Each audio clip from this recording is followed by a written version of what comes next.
Zadnje čase opažam, da se avti bolj starajo kot jaz. Nekako jim z vsako generacijo lepše zgledijo gube, meni pa se vsako leto pojavi kakšna nova. Ampak to ni pravljica o mojem odraščanju, temveč test novega pola. Pri avtih je hecno, ko vsaka nova generacija zraste praktično v vse smeri, mi pa samo v eno.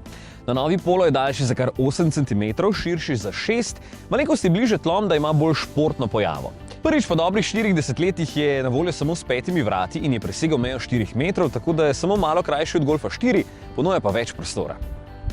Ni pa samo zrasel, je precej bolj dodelan z materiali, ki so med boljšimi, če ne celo najboljši v razredu, seveda pa je zunaj in znotraj moderen. Za vse je kriva platforma MQB A0 in ker so medosi podaljšali za skoraj 10 cm, boste znotraj takoj opazili in občutili več prostora.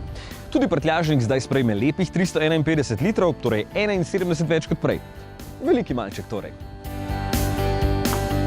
Notranjost je zelo čista, elegantna, z barvnimi preseki, boste pa kar presenečeni, ker je veliko trde plastike, ki najbolj zmoti tukaj med sedežema in na vratih. Pri Polu so prvič na voljo tudi digitalni merilniki, ki stanejo dobrih 300 € in jih navdušenci na tehnologijo pač morate imeti, čeprav mene tudi tile klasični čisto nič ne zmotijo. Radio z večjim zaslonom stane 150 € več in ga priporočam, zato ker notranjost z njim izgleda lepše, je zelo odziven in znova ob doplačilu zna preslikati tudi zaslon pametnega telefona.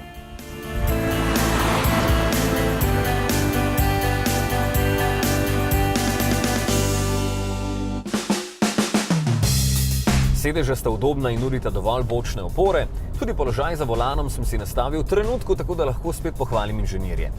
Nova platforma je kriva za več togosti karoserije, zato je vožnja aktivna in avtomobil je lepo vodljiv. K temu pomaga še širši kolotek, za udobje pa boljši blažilniki. Občutek na volanu ni slab, nagibanja je malo, vseeno pa vožnja ni tako zabavna kot pri kakšni Fiesti, ampak vozniki Pola tega nikakor ne bodo pogrešali. Ta avto poganja litrski prisilno polnjen trivaljnik, ki da od sebe 70 kW moči, se pravi 95 konjev in 175 Nm navora. Za vsakodnevne vragolije je zadosten, celo od 1200 vrtljajev že potegne in ne porabi veliko, na testu slabih 6 litrov, vendar pogrešam šesto prestavo. Pri 130 km/h se sicer vrti s 3000 vrtljaji, kar zaradi dobre zvočne zatesnitve v notranjosti ni preveč moteče, bi pa s prestavo več šlo še lepše.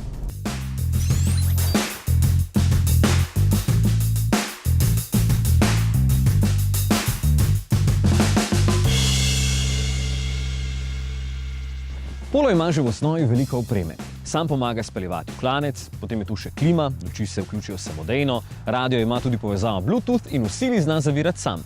Osnovni stane 12 600 €, tale ob meni slabih 17, vendar bi sam doplačal še za zmogljivejši motor, ker ima 6 prestav in potem bi bila cena slabih 18. Jih je vreden? Ja, če želite enega najboljših, če ne celo najboljšega malčka v razredu, potem vsekakor. Staral se bo bolje od vas.